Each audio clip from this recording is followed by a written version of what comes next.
You're launched into this world, and immediately your searches begin. You search for a wife, a husband, a group, a home. You search for employment, for money. You search for health. And all the time you're searching for these, you're unaware of the true motivating force behind all your searches, outside of the searches for normal physical keeping, well-keeping. We know you have to have food and a home. But you search for other people, and you search for a position, all the time unaware of what is motivating you for doing this. And if someone was to ask you why you do what you do at night, go someplace, someone was to ask you why you think along a certain pattern, you would be very fast and very glib in giving an answer. And you would say, well, I want a wife or girlfriend or boyfriend. I want them in order to make me happy. And you would give similar answers when people ask you why you're searching for other things. Now I want you to give good solid thought to exploring the real reason you operate psychologically at all. And you're operating wrongly. Let's get that down on the tape at the very beginning.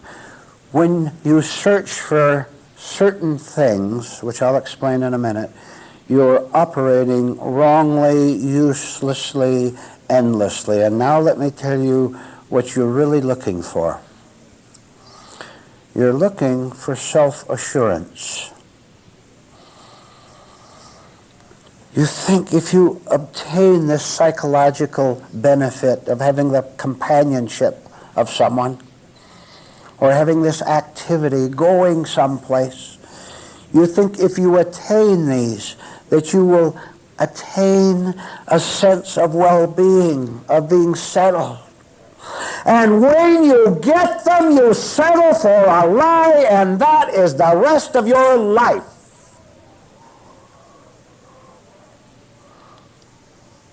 How are you going to stop doing it? Well, let's start at the beginning a little bit and see if we can see where the mistake is made and why you continue it. What did you do today? Why did you think? What went through your mind today? What were all these defenses and all these attacks and all these excited thoughts of looking forward to something? Ladies and gentlemen, you might as well face right now your motivating force behind you doing practically everything you do psychologically. You want to feel self-assured that you're doing the right thing in life, that you're proceeding down the right path, even spiritually. You have lots of doubts about what you're doing here, don't you? Not just now so much, because you're under a right influence right now. You feel a little safer now. But when you go out there and you start searching around and you're out from under the marvelous influence of this room, you go right back to where you started and you start to shake inside and you don't know how to behave. All with the one great aim of thinking, desperately thinking, how can I ever come to rest, right? And you never come to rest. You don't know the blunder you're making. When you start off with the premise, with the assumption, with the belief, with the motive of finding something that's going to put you at peace inside yourself, It's going to make you feel as if you're doing the right thing. When you start off with that, you've already started off on the wrong foot. And the longer you go, the more you're going to suffer, and the longer you're going to go down there, the longer you're going to have to come back to see where you've made the mistake. Now, just slow down a little bit. It'd be a very good idea when you get these points here this evening that you take a point and think it through thoroughly, even while I'm talking, instead of racing off to one side with it. Go real slow as follows. Say to yourself, yes, indeed, I am doing all these things, acquiring the money, thinking the thoughts, expending the emotions, in an attempt to feel at rest. You know you're not at rest. Don't you know that? You know you're not. Look at your nervous smiles. Look at your anxieties. Look how you look around even in this room and feel, well, you know, you say to yourself, you know, I feel pretty good tonight. There are 100, 120 other people around me, and they're working alongside me on the tables downstairs, and I've got coffee in front of me and a sandwich in front of me. I feel okay. See, let me tell you what you always forget. And please start remembering it. See, it's 7:05 now, and the evening is still alive, and you still have people around you, and you're listening to a talk now, and you may have coffee or a drink later on, soda pop. And this is alive to you right now, but you forget what happens when you go to bed. And when you go to bed, the crisis comes, doesn't it? And it shows itself quite plainly when you lie down and put your head on the pillow, that you're restless, your mind begins to drive you crazy, and you're more conscious of it now because you don't have all the things to distract you. You always forget that there's something to be faced later on. If you would face it right now, even as you're seated here now, and begin to understand that you're making a mistake from the very start. Now look, every time you look at the cup of coffee and the friends on both sides of you, and you chat with them and you have a little joke with them, you have what you call feeling good. And you don't feel good at all. All you've done is cover up the feeling bad. And that's going to come back. It's going to come back in just a short time. It's going to come back tomorrow. And it's going to come back to you for the rest of your life unless you wake up. Unless you understand this. Every single time you achieve a sense of self-assurance, of self-wellness, every time you achieve it, you have to go back to the opposite. And you do. What you're going to have to do is this. You're going to have to cease entirely, never do anything more, don't lift one little finger to try to feel secure again. Do you think that's easy? It's hard, isn't it?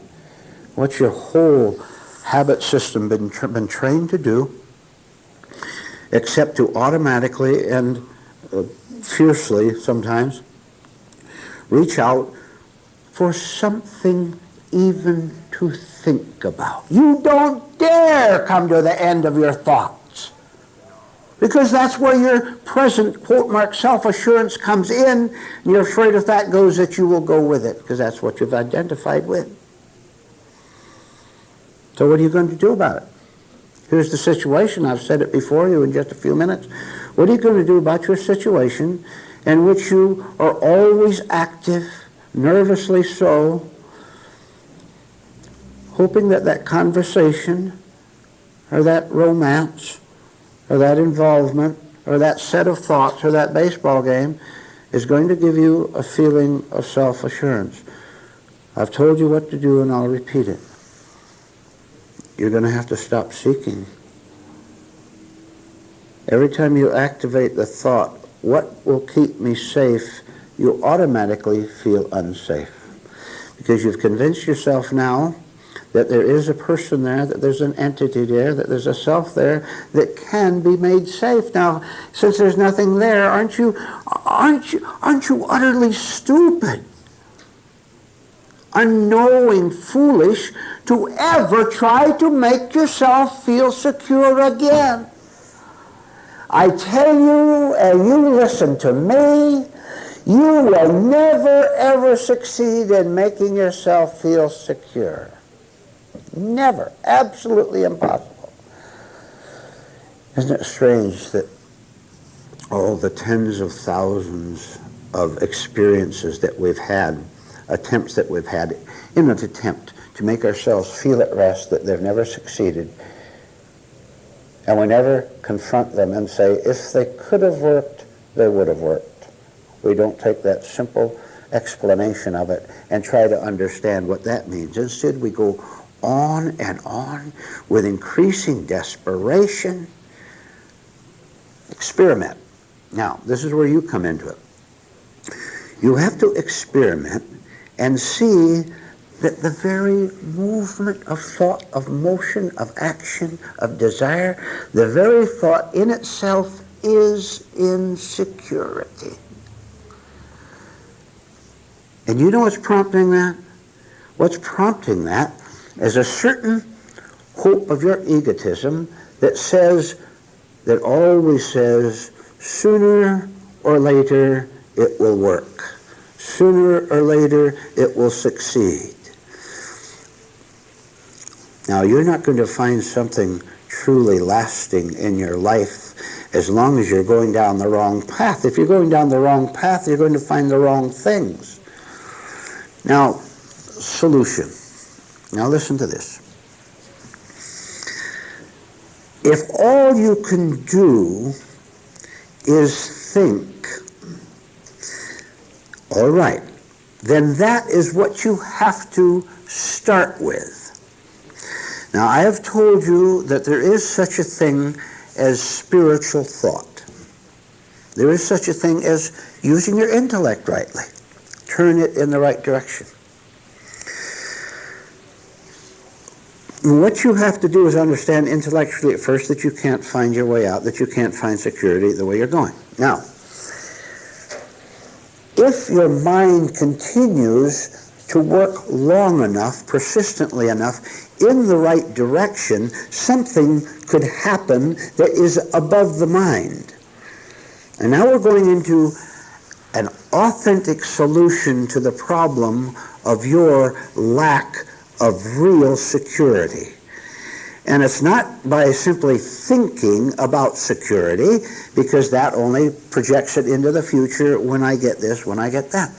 What you're going to do is start to use your mind properly to see that there are certain things you can think about, certain things you can do, but here's the problem. How many of you are forgetful? Raise your hand. You forget everything, don't you?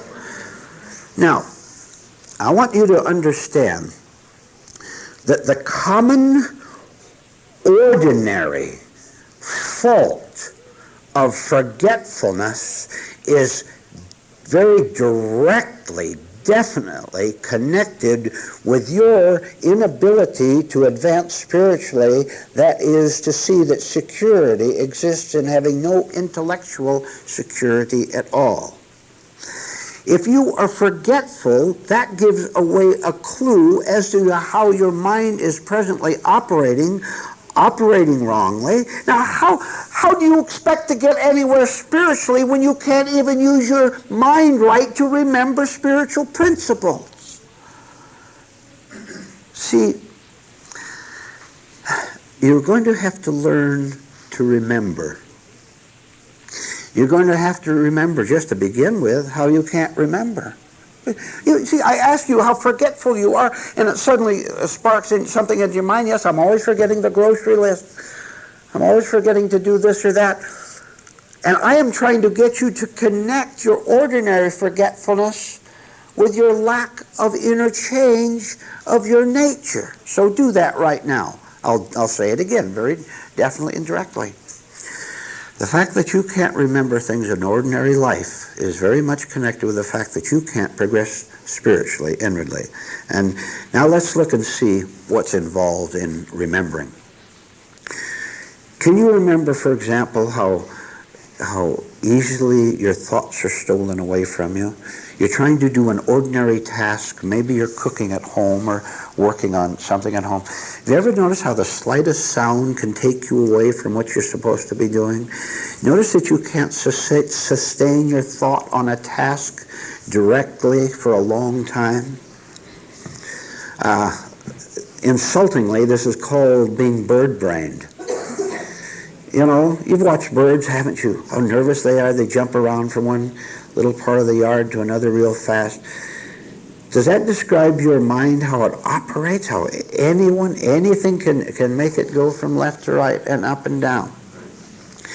Being aware of thought thieves, therefore, is one way in which you can start to remember what you are supposed to be doing spiritually. Just see how plain old forgetful you are. Now, you're aware of that, are you not? Now, the very awareness of that will give you an incentive to try to remember, to try to keep yourself concentrated on the task, on the only thing that is important in your life, which is to change the way you are.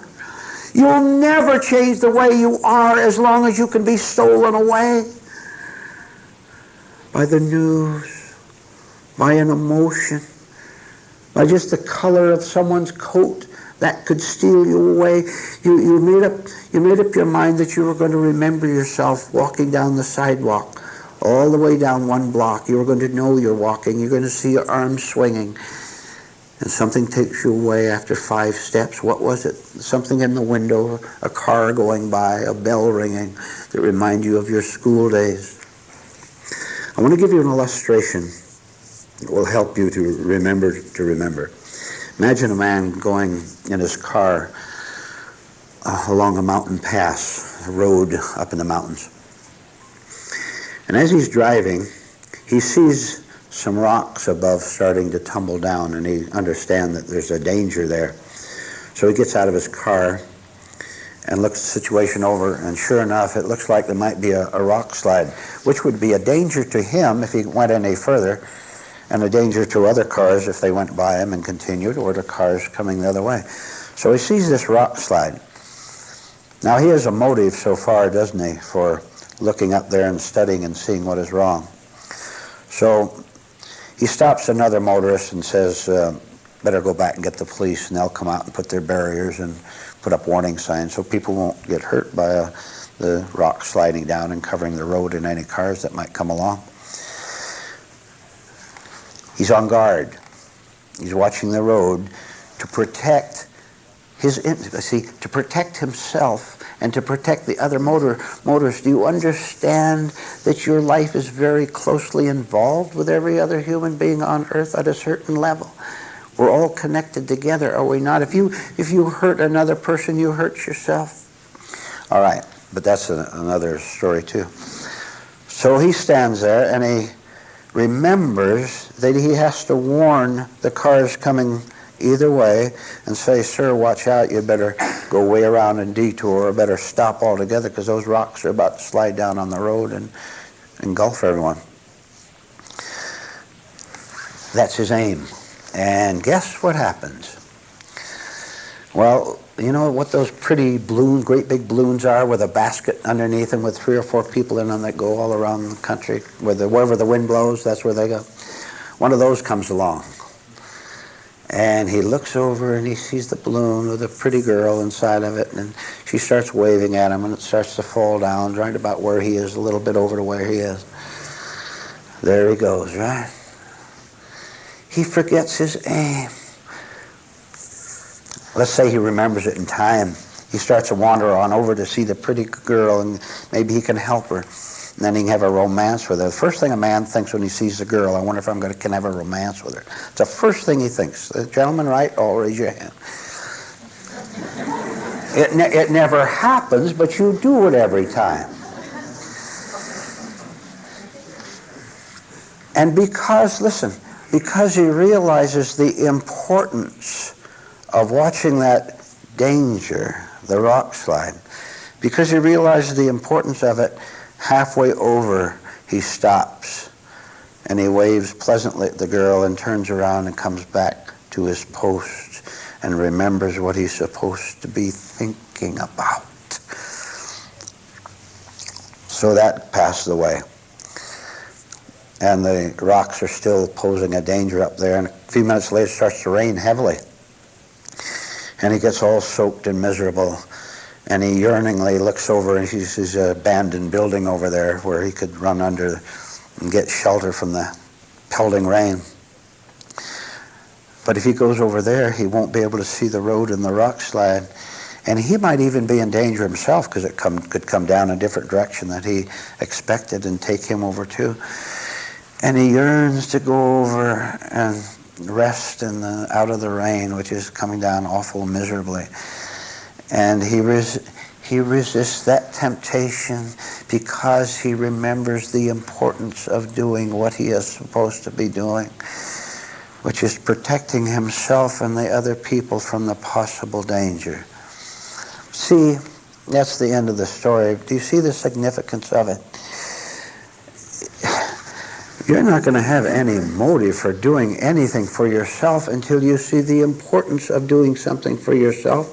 And you'll only see that when you see the danger of you living the way you are now living. And I'll tell you what that danger is. The danger is that you won't go on after this physical life and have something beyond it. Don't you sit there and tell me you're not interested in it. Everything you do that now destroys you has in back of it your attempts to find eternity, and you're doing exactly the thing that wrecks it.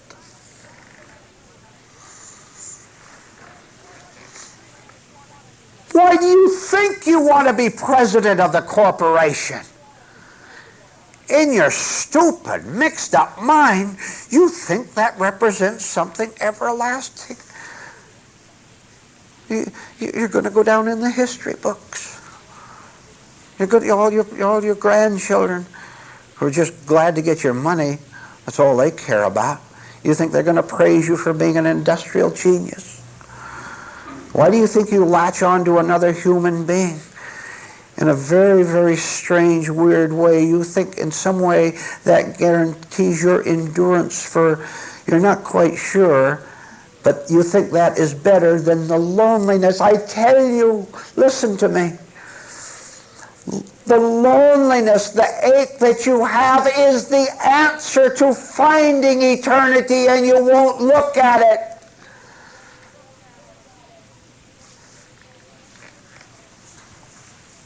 You tell me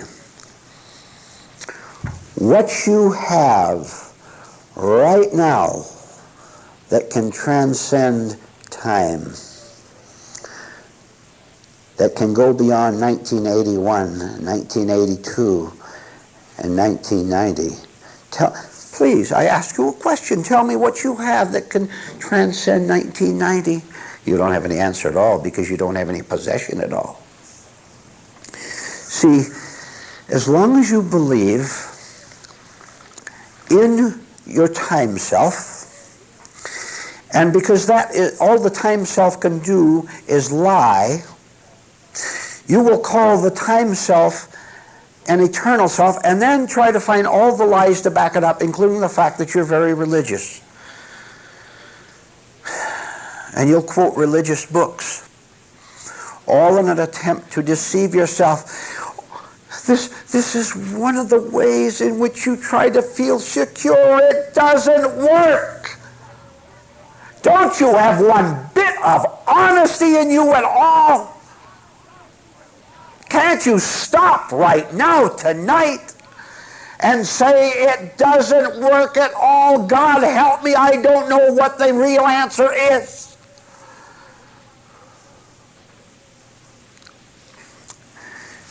You'll get the answer If you first see that what you're trying to do to get eternity isn't getting it all, it is getting the Word. It is getting the belief, it's getting the hope. And you're getting older and you're not getting any more on solid ground than you were when you were 18 years old. I've described the way of the world. Now, you want to follow the way of the world? Let me tell you what it is. The way of the world is the way you are now going. You are the world. Do you think I was talking about the world out there? I'm talking about the world inside of each one of you in this hall here tonight. Look, whatever serves unconscious egotism defeats the spiritual life that you could have. Try that one again. And I want you to underline in dark letters the word unconscious, because unless you see it, you won't want to try to understand it. You'll say that doesn't apply to me. Whatever serves your unconscious vanity, we'll use that word this time, whatever serves your unconscious vanity, for example, wanting to endure on your terms, on your egotistical terms, that is what prevents you from seeing something that is higher than the time self. Now, I'll give you a very short lesson in how each one of you in this room and listening to this tape can determine whether or not you're living in the time self or not. The time self, believe me, I'm telling you the truth, and you know it is, deep down.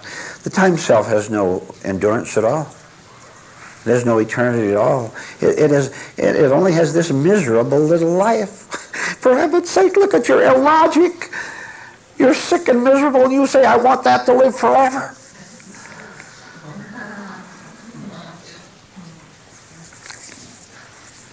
How many of you are crabs? How many of you can't make up your mind over the simplest thing? French dressing and Thousand Island dressing. How many of you want people to like you and you know you're not likable at all? Now, I could go on and you know it, and you'd be raising your hand all night long, right? That's called living in the illusion that you were on the right track when you're not. Now, I ask you, please, what more do you want as a motive for not being what you are? Now, look, I once wrote a line in a book some years ago, which is the most marvelous line I've ever written, I believe. Well, maybe.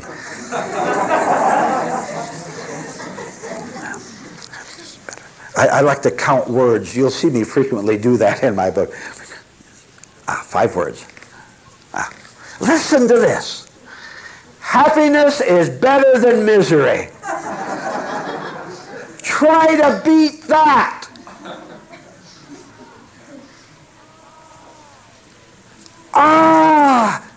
You call your misery happiness. That's the mistake. You're clinging, you're fighting, your anxiety. You call that happiness because it gives you a feeling. Poor, pathetic little sheep. A sheep out in Farmer Jones' meadow can have a feeling. Anybody can feel something. But you take that as being authentically you. Why would any human being be so completely idiotic as to say, I like being me because it is so painful? I like pain because it tells me that it is me. That is known as pure insanity. You're insane.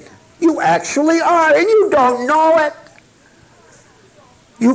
Because you go into the name calling again. You call your madness by the name of sanity. You're saying, of course, now what happens? You're saying everyone else is insane, right? You're right. See, anyone standing outside of you can see how batty you really are. How come you can't? I'll tell you why. You're afraid to give up the following word, which I put in quote marks. You're afraid to give up your immortality, quote marks. Now you listen to me. If you are unhappy, if you're frustrated, that means that you are living from one thing. You are living from you. Okay, now we've got that settled. You, stupid you, angry, hateful, bitter, vicious, cruel, evil. You are living from you. All right? Settled? Yeah. Now, for the few who could hear, certainly not all of humanity, for the few who can hear, even the few in this room who can hear, I will pass on a second bit of information to you. We've established that here's insane you. Over here is a sane spirit. This sane spirit is God, reality, truth. Here you are, here is this. Now, when the ego self, when your hateful self comes even 1 mile, tenth of a mile, close to this, it feels as if it's losing its crown. And it never had one in the first place except in imagination. Gets close to truth, it feels that it's losing its rightness, which it never had in the first place except in delusion. It feels above all, as it gets close to truth, that it's losing its very life, which it never had in the first place. Over here is you, which is lifelessness. And I want to tell you that unless you willingly, with all your screaming and shouting and crying and objecting, start going toward truth so that it can destroy what's wrong in you, you will continue to go downhill and become more of a raging maniac than you already are. And you live with yourself and you know how furious you are. You know what you're like. You know those weird desires that you have. You know that violence you have toward everyone. You know how cheated you feel, how you want to go like that all the time. You know how you feel. Well, so does God. And truth says, you have a chance. And I'm telling you now what that chance consists of. And that's where my responsibility ends and the responsibility of God himself ends. I tell you, and truth tells you, to right where you are tonight, exactly as you are right now. Don't change anything, as if you can. Satan can't cast out Satan. Exactly as you are, you just walk and scream and lie and protest and hate. This is all you can do, you understand. You have nothing but this. What are you going to do except what you are? How can a vicious tiger behave except as a vicious tiger? Snarling, hating. You just don't try to change anything. God understands this is all you've got. And you scream and holler and lie and hate everyone and want to blow up the whole world. But you just keep walking. That means being here physically and being here psychologically. Keep your mind on what's going on in here. We talked about trying to remember spiritual lessons. And you just keep walking toward here without doing anything but approaching. I'll tell you what will happen. Your whole world will begin to be smashed and battered, and you'll hear it clanging as it falls apart. And you'll scream. Listen to this, please. You'll scream and think you're going insane. And that's all you have been. You think you're going insane? What are you? You're nothing but insanity. And then the thought will occur to you, what I just said to you. What do you mean I'm going insane? I already have been. Isn't hatred insanity? Isn't viciousness insanity? I already have been insane. Now you've seen something. Now you have felt something outside of yourself that came from outside of yourself, and it came from the radiation of truth over here. And as it occurs to you, 1,000 things occur to you. One of them is that you can't do anything but walk. Well, you can't do a thing. You don't have anything to do. You don't have any power. You don't have any intelligence. You don't have any wisdom. You don't have any insight. You don't have anything at all. Go outside and look at a trash barrel filled with trash and tell me what it's all about. It's all about trash. That's what human beings are. That's what your friends are and your relatives are and everyone else is. That's what the world leaders are. They don't come here. They want to stay trash, calling themselves a treasure. You keep walking, and no matter what happens to you, keep walking in the right direction, which you have now begun to sense. Now, I'll tell you what happened when you get up about here. You won't have a life of your own anymore. How joyful you will finally be that you no longer have a life of your own. You thought it was your destruction, and now you see it is your eternal salvation all the time. I don't want to die. But you kept walking. Don't do this to me, but you kept walking. I will tell you, at a certain point, the feeling will come to you. And at that point, you will go like this. You will say to yourself, my God, what if I had stopped back there? I would never have known. And when you say that, you know. Now you have 100% security, because truth itself has security, and that's where you are. Go ahead with your question, Mike, please. You've told us about imaginary spiritualism. Would you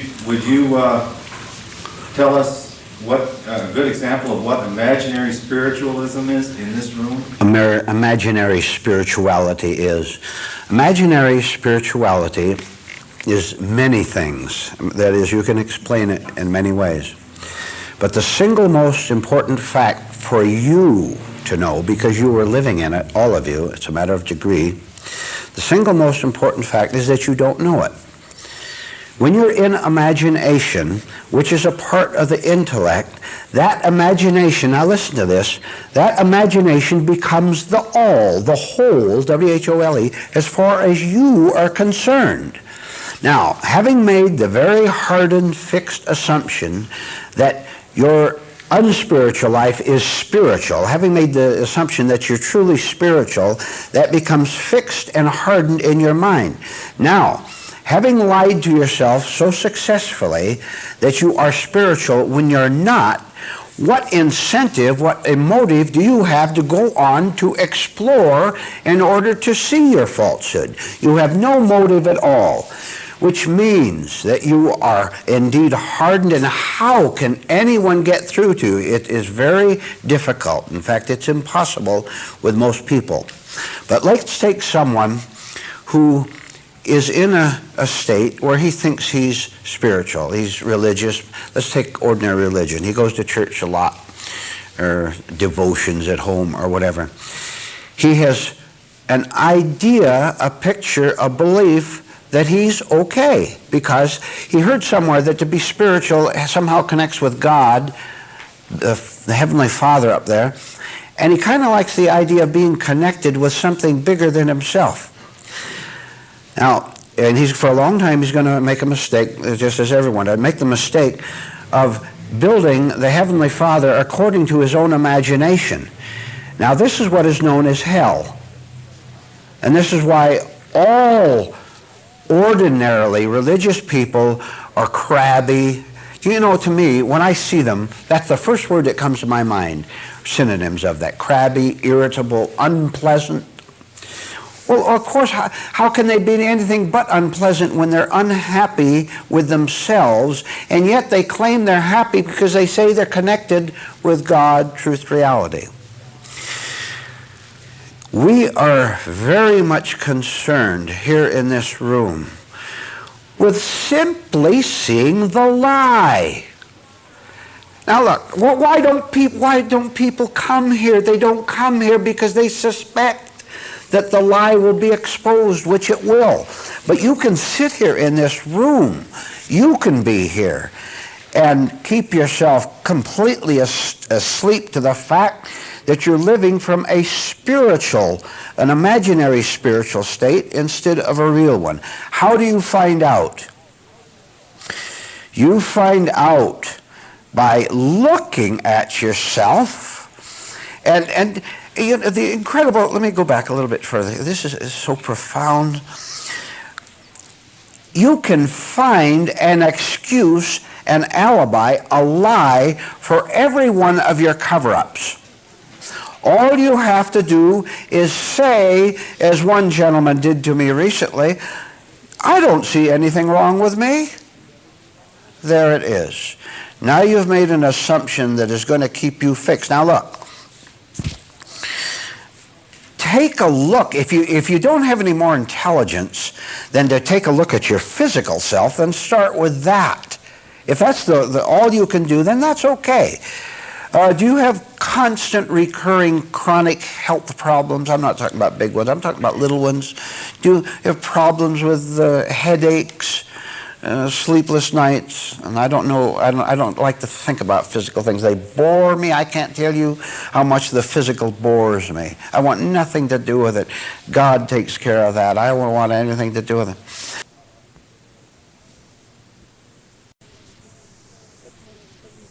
But can you start to study your physical self?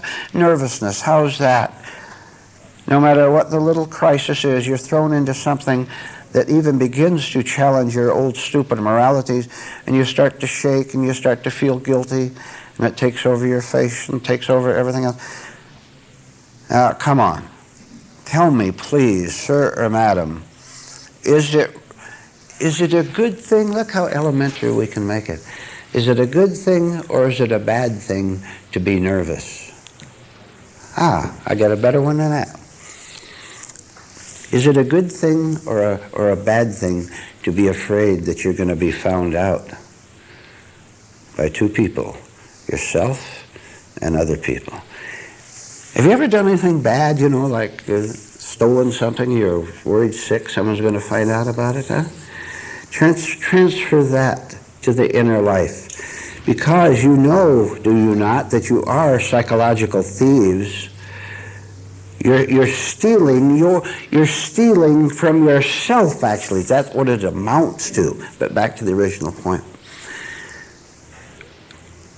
Where are you doing something to prevent yourself from seeing that you are indeed lost, that you're hardened, that you resist truth? Can you see where you were doing that? And get ready to take the leap, and even in a small way, and here's a small way, in a small way do it, here's the small way. I wonder maybe if what I hear in that room is right and I am wrong. Because there seems to be evidence, all right, that there's something wrong with me. I'm so sick, and I'm so anxious, and I'm afraid of death. I don't know what's going to happen to me when I die. If you're afraid of death, you're lost. If you're afraid of death, you're a religious hypocrite. If you're afraid of death, 10,000 other things are wrong with you. How about it? Well, I'll tell you what. You go home tonight, and while you're all alone, you can't do it so much now because you're paying attention to me, and you think the fear of your death. Now, let me tell you something. If you fear your death, that is something wrong with you. You never thought of it in that way, did you? You always get so overwhelmed by emotion. If you're afraid of the extinction of your physical body, there's something wrong with you. Therefore, you don't know the truth at all. Therefore, you're living a pseudo-spiritual life. We're answering your question. You're living a false spiritual life.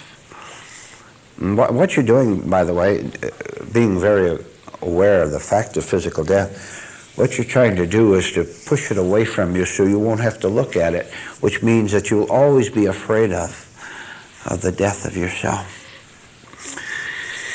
And if you had the intelligence and the persistence that it requires to simply look at death, look at it, you would see many interesting things about it. First of all, you would see that you're doing nothing but reacting to a word.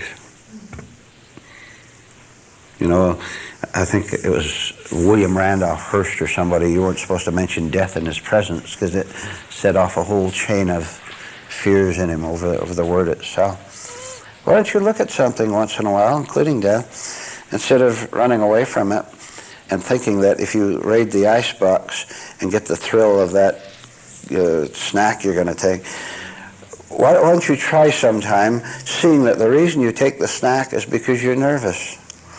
And what are you nervous about? I'll tell you why you're nervous. You're nervous because you're a big faker.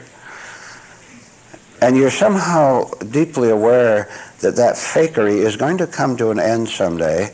As I told you a while back, when the physical body goes, you're not going to be able to run around and run off to Portugal or Buenos Aires or wherever you dream of going someday. You're not going to get up and be married and have all the people looking and applauding and throwing rice at you. You're kind of dimly aware, you're quite deeply aware of it, that the physical body isn't going to run around and make all those big sales coups and make all that money. It isn't going to have that sex anymore. And so you try to push it away. Who is doing all the things you think you're doing? I'll tell you who is doing it. Something that doesn't need a name at all, but which can be described because we can use words for it. What is doing it is physical movement inspired by a higher physical energy, but a series of physical, mental, psychological, emotional floods, if you want to use that word. They are doing something right now. They cause me to put my hand like that right now. They're causing me to talk to you right now. I am not my voice. I'm not these hands. I am not what you're looking at, and you don't know that. Because you think that when you see yourself in the mirror, you think that is someone who exists. You connect the physical self with your name, Tom or Mary. You connect it with your name and you say, that's me. No wonder you're afraid of death. You're afraid of all you've got, and all you've got is an illusion. All you've got is something that you keep perpetuating moment by moment, and you refuse to stop it. And if you want to stop being afraid of everything, including death, you'll go to the very end of this investigation of who is walking around getting excited that we won the pay raise. We got 17% more now. Angry because the Senate of the United States voted opposite the way you felt on abortion and on taxes. Angry, elated, the whole business. You don't know how deluded you are going around experiencing these thrills and these hostilities and saying, why am I persecuted by this world? You're persecuted by the world because you want to be elated by the world. I've told you that for many years. If you drop the persecution complex, you'll also have to drop the favor, being appointed to the Supreme Court and feeling that you now have made it. Let's take another question. What is behind the embarrassment that we feel in naming the person that we especially like of the opposite sex in this class? Repeat the question. Okay, I notice a lot of embarrassment in people in naming who they like in class, especially the opposite sex, and I was wondering, what's behind that? Many things behind it, but one of them is a lack of cosmic confidence. If you are a real man, any of you men, if you were, which you're not, if you were, let me put it strongly rather than in parts. If you were a real man, you would have conquest over every woman on the face of this earth. Roughly, let's say there are 1 billion women. There's 4 billion people, a lot of men, a lot of children. Let's say there are 1 billion women on earth. Gentlemen, if you were a real gentleman, you would have absolute authority, conquest over every one of the 1 billion women on earth. If they were to come up to you, this can't happen, of course, but one by one, all 1 billion women on earth was to come up to you, say you're seated where I am, come up to you, and then it makes no difference what they are, you see, but what you are, because you're in cosmic command, you understand, you see that woman coming up to you, you would be in command of every single woman. Say a hateful woman came up, and she's bitter and she's hard and she comes screaming at you. You're a man and I hate you, you men are all alike, the whole business, You'd look at her and you'd understand, you'd be in command of her, would you not? Another one come up and she'll give you sex if you will be her companion or whatever. She lets you know very plainly you can have all the sex you want. She comes up, you're in command of her too. You understand her perfectly, poor woman. She'll sell her body just to have 5 minutes worth of companionship with you, something like that. You understand that. Makes no difference what the woman is, gentlemen. You see, one of your mistakes is looking around and trying to get the right woman for you. As long as you're wrong, there's no right woman for you. They're all the wrong women. Right, ladies? I don't understand, well, I do. I don't understand why you can't get the elementary principles of truth. Look, I'm going to give you a marvelous message tonight. Write it down. Take it home.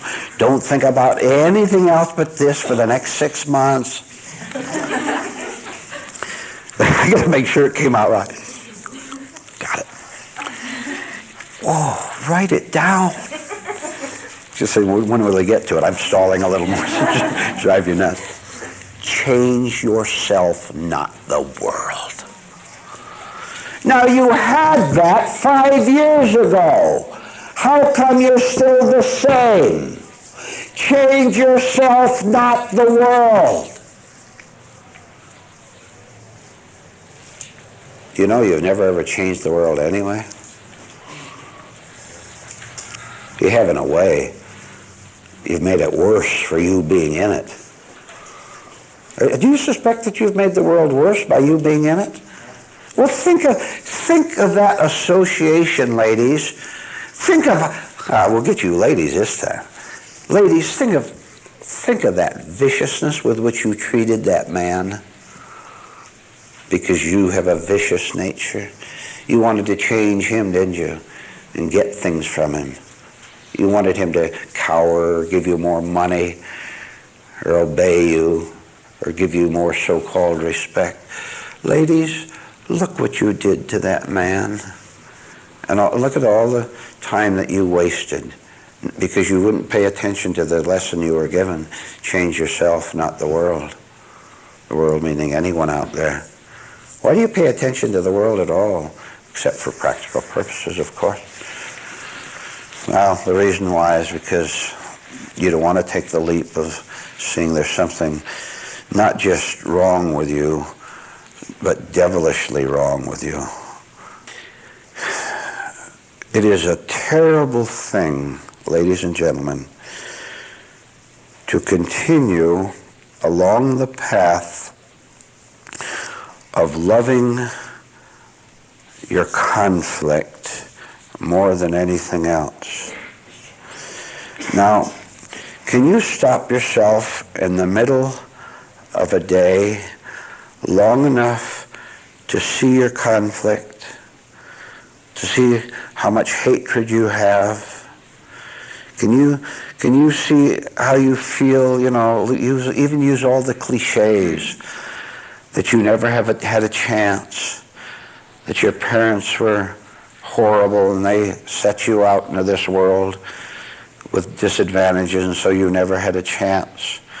Can you just look and see how your attention is on yourself in the wrong way so that you can begin to put your attention in the right way? And you look and see how bitter you are toward your mother, and toward your brother, and toward people who exploited you, people who used you.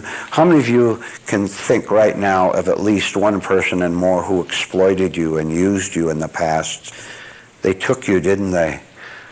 Now, it is your false pleasure to think about them and to think how you got, ladies, how you got tricked by that man. And there's no question about it. He was an animal. There's no question about that. Why are you wasting the energy God himself gave you thinking about it? And you don't even know the extent to which you do think about past assaults upon you. Why do you think we emphasize mental movies so much? Is there one person in this room here tonight who has ever consciously, please don't lie. Don't raise your hand because it's expected of you. Don't raise your hand because you want the answer to be yes. I don't want to sing a lie when I ask the question. Because I know you can go on for years and years and years and think you know what I'm talking about, and all of a sudden you see that you didn't. Is there one person in this room who has ever consciously stopped a mental movie in which you were arguing with another person? Have you ever stopped it once? All right. Do more of it, because I assure you, if you've even broken through that much, which is great, I want you to know that the devil has very fine devices for preventing you from seeing the 1,000 more that go through you. You may have caught one. Sometimes you're watching something on TV, for example, and it sets off an association, and all of a sudden it goes, and maybe you're aware that you're not watching television anymore consciously, awareably. You're not watching it because you're in this mental movie and your face is turned a little bit to the side of the screen. Maybe you have done that many times, but I'd like you to do it without any exterior promptings at all. You see? Can you see this, what I'm talking about? You'll have to do it the hard way, not the easy way. All right, let's take the next question. Who hasn't asked one? Sue. Yeah, lately, Vernon, I noticed that there's something in me, imagination, that makes me want to think that I understand much more than I do. Why don't you just give up the pleasure of it? Try giving up the pleasure of thinking you understand anything. Now look, there is I pleasure. There is self-pleasure. That's what you know. There's also the pleasure of not having self-pleasure.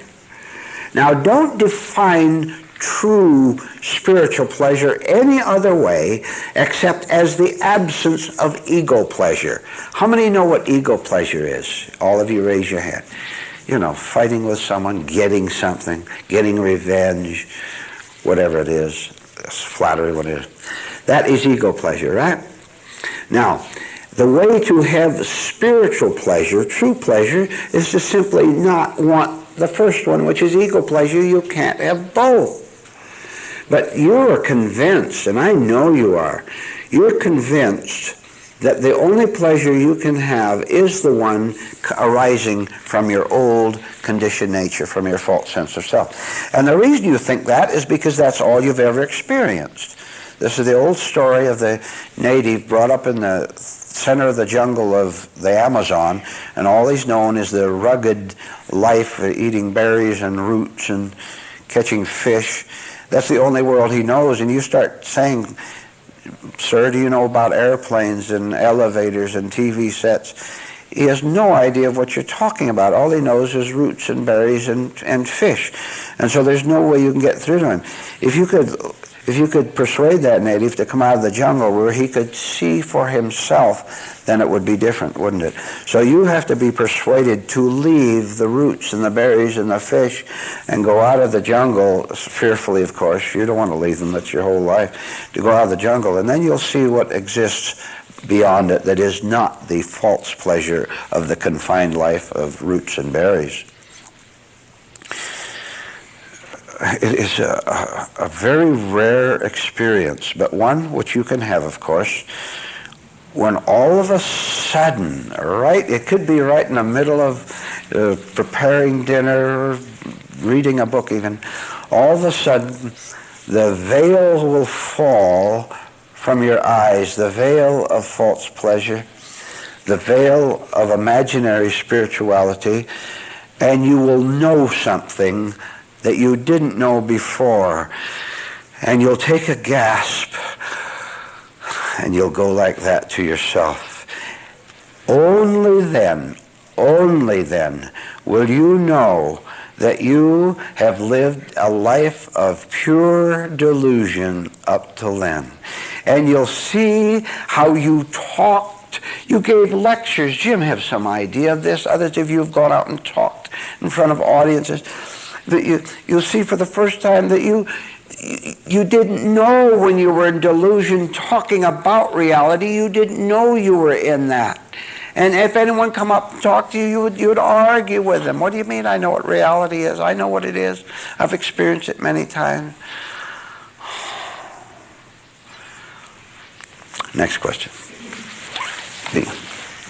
Some time ago you gave a talk which was centered around the words "ak" and "ek." "Ak" was acquire knowledge, and "ek" was elevate the king. Yeah. What does it mean to elevate the king? To elevate the king, all right, forget elevating the king and remember getting rid of the peasant. When the peasant with his stolen crown leaves the throne through your voluntarily booting him out, the real king comes. And I just covered that very topic a minute ago. All right? Let's see. How many of you think you're resisting what you're hearing here all these times? How many of you think you're fighting it?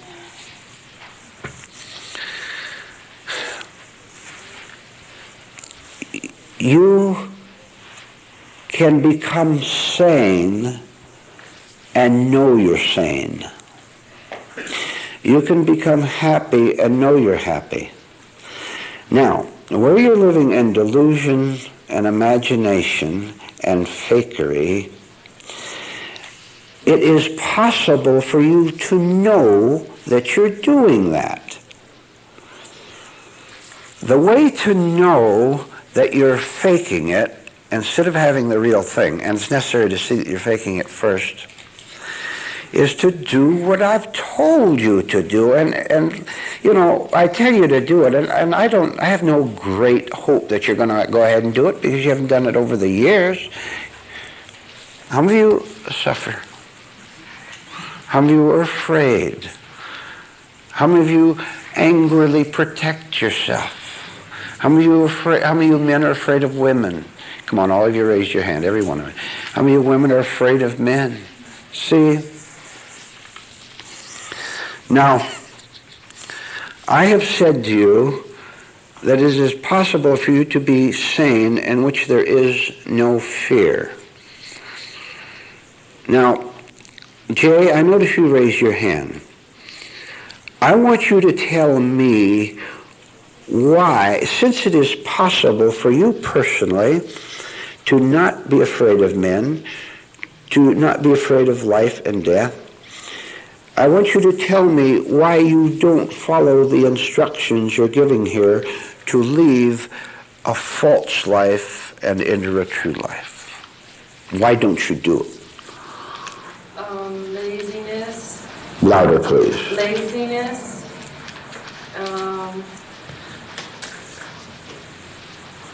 All right, that's fine. Who else raised their hand? Bonnie, why don't you do it? Because I think I'm still in love with myself. You're still in love with yourself? Rudy? I'm afraid to lose what I have right now. Well, now wait a minute. Just a minute, Ron. I have told you, Christ told you that if you lose your old life, you will find a new life. If you lay down your old life, you will be resurrected to a new life. Do you think I'm telling you the truth? I know I am, but do you think so? See, I know the problem. I'm merely forcing it to make you more aware of the problem. That you won't let go. All right, go ahead. That's exactly what I was going to say, is that I can't let go. You know, I always want to be in control. Who can't let go?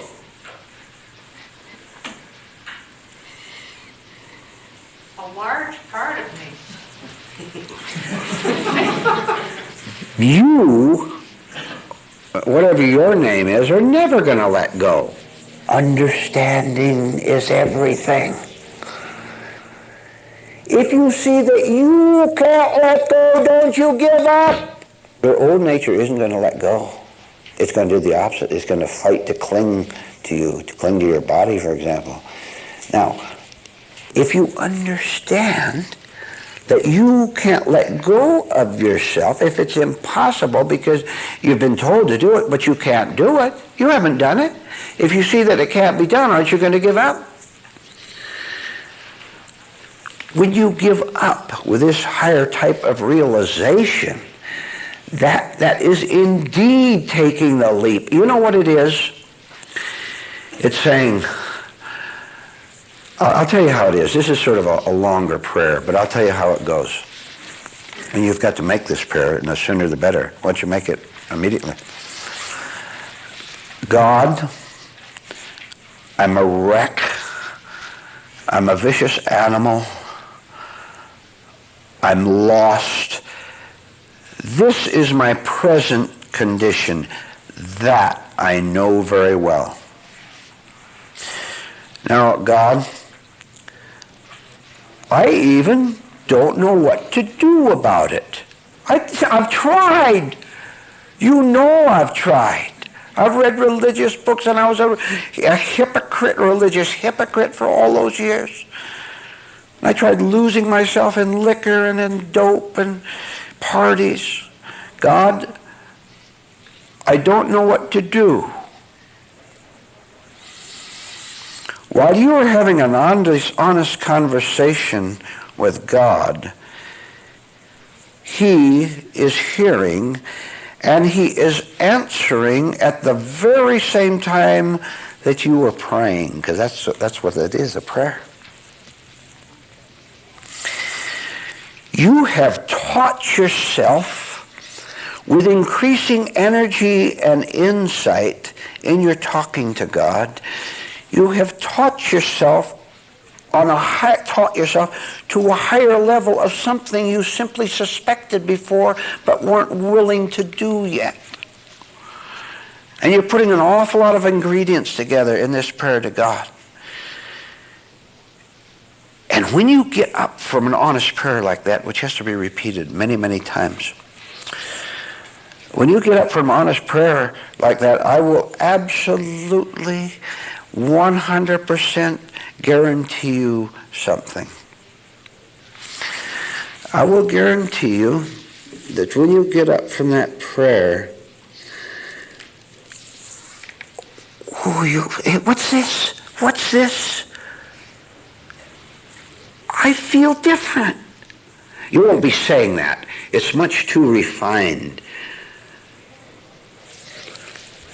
You will know absolutely when you leave that bed that you were praying on, down on the floor, and you were praying on that bed, you will know through God's knowledge, insight, wisdom, message, you will know absolutely without being able to explain it, but you will know it because it's God's knowing, not yours. You will know that you left part of you in that bed. No one on earth could ever tell you that. I can't tell you that. I am telling you what to do to experience it, to know it from yourself. You leave that bedroom where you went in there in hell. When you came out of there, I know, and you will know, that you left one little flame of hell back in that bedroom. God took it away from you. You were trying to be honest, and God knew it. He knows you. He knows how you lie now, therefore he knows when you're honest. He knows when you're willing to stop being you. Now, that prayer I talked about, it can happen right in that business office of yours. It can happen right over that kitchen stove. It can happen anywhere. When you suddenly realize that you can't even give up. The realization of that is the giving up. And every time you do that, a little bit of the flame of hell will fall away from you. This hell of wanting to be someone. You want to be loved by someone. That's hell because no one loves me. And even the men, the women who say they love me, I know they don't love me. I can see the days in their eyes. Nobody can love me. This hell alone is enough to drive you crazy, isn't it? You know your parent, you finally face the horror of that your parents didn't love you. They used you and they made you what you are today. You'll feel the flames go out. Figure of speech. The water of truth is putting out that flame of hell. One little flicker, one little flame at a time. You're afraid to let go, but you do it anyway. Don't be afraid of the fear you have of letting go. Let go anyway. You can do it. And all this experience will come to you. And someday you'll stand up behind that microphone and you'll talk from your heart. You'll talk from your spirit. I'll tell you, some of you in this room will one day stand behind that microphone and you will talk inspired by the Spirit of God. I know that can happen, and I will sense it. I'll pick it up immediately in the midst of all the junk. 'Cause I'll pick up that little bit of coolness in the middle of all the rest of the hell that is you, and I know that that's the beginning of you changing. How many know the golden rule? You know what the golden rule is? Which you have been hearing all your life by people who quote it but don't practice it. Do unto others as you would have others do unto you. Take a close look at it. Maybe for the first time in your present age, you've ever taken a very close look at do unto others as you would have others do unto you. Do you know that's a spiritual rule? Of course it is. If everyone did it, what a different world we would live in. Now, the easy thing to do is to quote it. And I'm sure you've heard it many times and maybe even quoted it yourself. Look what would happen if you always put yourself in the other person's position, every time. What if, for example, you were about to hate someone and you ask yourself, now let's see, would I want him to hate me? Think. Now you're going to slow down and think. You're about to be furious at someone, which is commonplace practice, correct? And then you say, now, if he treats me the way I treat him, then he's a very unpleasant person. He's flaring up at me. Therefore, if I flare up and attack him, then I am an unpleasant, unconscious human being. Now, I want to tell you at the very start, the whole problem connected with this. You see, you can describe this as a spiritual rule, which it is, but you can also describe it as a moralistic statement. Moralistic statement. Do unto others as you would have them do unto you. You want others to be nice to you, you be nice to others, and so on.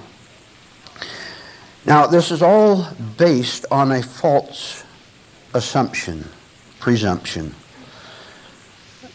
It speaks as if a man or a woman is capable of doing that. No one is capable of treating others rightly. What are you talking about when you even say that? It is based on social morality, on vanity-feeding platitudes by which you can pretend that you have the ability to be decent toward someone else, and you don't. Forget the rule. As a matter of fact, get it entirely out of your life. Because as long as you're living from it, you're living from imagination, from an imaginary morality.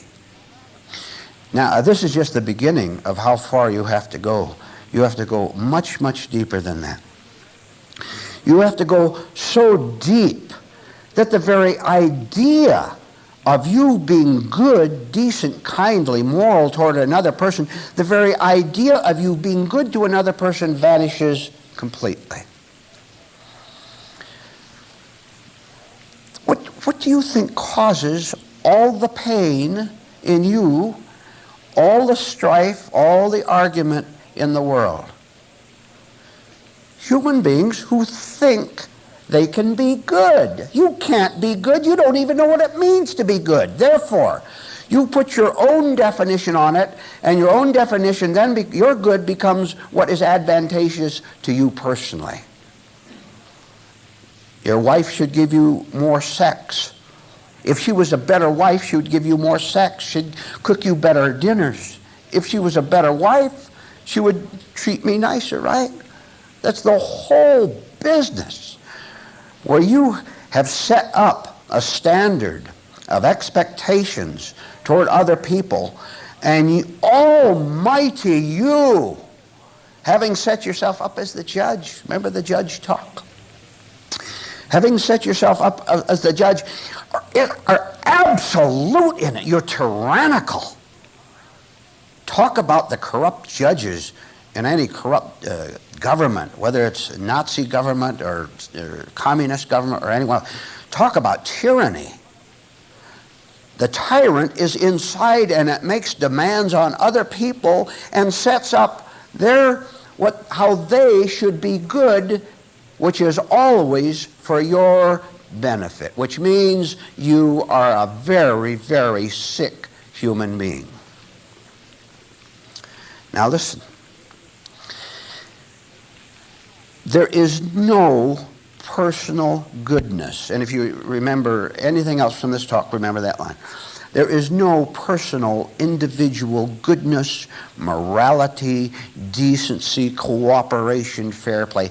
It doesn't exist personally. If you think so, if you think that you can do good to other people, you will do the exact opposite of what you think you can do, and you will wreck them. With great glee, you will wreck them. Because every time you wreck another human being through your cruelty, through your lies, every time you do that, you have increased your own cruelty, because you say, see, I did a certain thing to another person for their benefit, for their good, being utterly contemptuous of them, not seeing the contradiction, saying I did something for them, and of course it has to be right and true, because that is what I am. You have given yourself the name of someone who even has the right to hurt someone else, destroy them, lash out at them. Let me give you a little clue right now as to how to proceed in dealing with every other man or woman on earth. You might want to write this down. If I am agitated, I am wrong. If I am agitated, I am wrong. Now, let that knock the props out from underneath you. You're about to go up to someone and lash at them. You're about to scorn someone. I'm not just talking about doing it personally and physically. I'm talking about what you do to people inside your own mind, where 99% of the torture of another person goes on, doesn't it? Torment and persecution of them. If you are shaking, if you are nervous, if you are not one with yourself, whatever you are doing is wrong, because it is arising from a you. And that you will always have not just a dozen, but 200 moral justifications and statements and standards by which you are protecting yourself, and yourself is trash. Oh, I tell you, let's say that one person in 200,000 makes it. And that's probably pretty generous. One human being out of every 200,000 on earth will go to the very end of what we've discussed so far this morning. Will go to the very end of it and scream and fight and protest against giving himself up and lie. But he keeps going till he sees the lie. And he keeps going until one thing becomes so perfectly clear that he knows he's going to go to the very end every time he reaches a new challenge, climax. He sees at last that any punishment you give out to anyone else, a rude remark, one little rude remark, that punishment is self-punishment, not only because it is based in hypocritical self-righteousness, but because when you lash out at someone, when you're rude to someone, you are separate from God. What do you think we're trying to do here? We're trying to get back home to the Father's house. Therefore, one rude remark, which will be unconscious, which will be egotistical, one rude remark becomes one very solid brick that keeps you apart from returning home. I ask you, do you want to go home or not? And that is all I want to know, and that is all you should want to know from yourself. Do you want to go home or not? That is it. Now, if you can even begin to want to go home, you can begin to see through what I'm talking about that any lies, any viciousness, any misleading of any other human being for your own, of course, egotistical benefits, anything like that, look what it is doing to you. But you can't see that because you have a false sense of you, and you think that you're evil toward yourself, and another person is assuring you the kingdom. I told you what to do. It is absolutely impossible to make a rude remark toward another human being or to hate them in your heart without you making yourself sick. See why I asked the question? Do you want to go back to the Father's house, or do you want to wander out in the devil's kingdom? Which is it? Now, if you really want to go back home, simple. You watch yourself at the moment you're looking hard like that and you're hateful and you're unconscious. Look, take your attention off of what is outside the target that you hope you can make her cry, men, huh? You can make her cry. And you look back and you see what a devil you are. Because if you are not back at the Father's house, you're out here in the devil's kingdom and you are part of it. I warn you. I warn all of you people here and all of you listening to this tape. You keep going the way you're going now, and you start avoiding meetings, you start avoiding this class where the pure truth is taught, and you're going to go so far you won't be able to hear what I'm talking to you about anymore. You won't be able to hear it spiritually.